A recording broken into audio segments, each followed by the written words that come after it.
પાટિયાના એક છેડા પર એક બોક્સ રાખવામાં આવેલ છે, જેને બીજા છેડાને અનુલક્ષીને ક્રમશઃ ઊંચે ચડાવતા સમક્ષિતિજ સાથે નમણ કોણ 30 ડિગ્રી એ 4 સેકન્ડમાં પાટિયાથી 4 મીટર નીચે તરફ આ બોક્સ સરકે અને ખસવાની શરૂઆત કરે.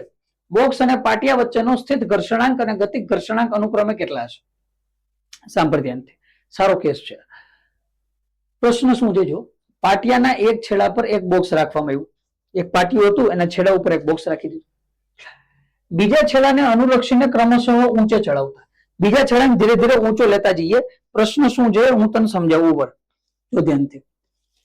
મતલબ હું કહી દઉં ધ્યાનથી, જો કે માની લે આ પાટિયું છે, જો આ શું છે? પાટિયું.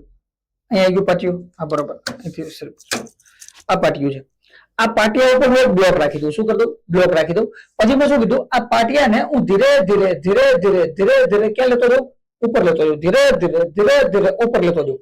લેતા જતા જતા જતા બ્લોક સ્થિર છે. બ્લોક કેવો છે? સ્થિર. ઉપર જતા જતા જતા જતા જતા જતા જતા જતા જ્યારે અહીંયા નમન કોણ એટલે કે ઢાળનો સપાટી સાથેનો કોણ 30 ડિગ્રી થઈને પેલા બ્લોક સ્થિર હતો, અહીંયા સ્થિર, અહીંયા સ્થિર, અહીંયા સ્થિર.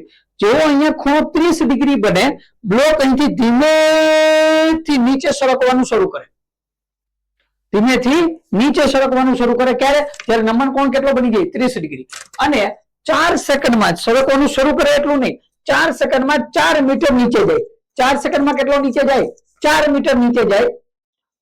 તો સ્થિત ઘર્ષણાંક અને ગતિક ઘર્ષણાંક કેટલા હશે? ચલો, પેલી વસ્તુ તો મને ખબર પડી ગઈ કે નમન કોણ 30 ડિગ્રીએ ગતિમાં આવ્યો, મતલબ આ angle of repose no case છે. આ કોનો કેસ છે? સાપેક્ષ કોણ, એંગલ ઓફ રિપોઝ. આ કેસ આપણો angle of repose no case છે.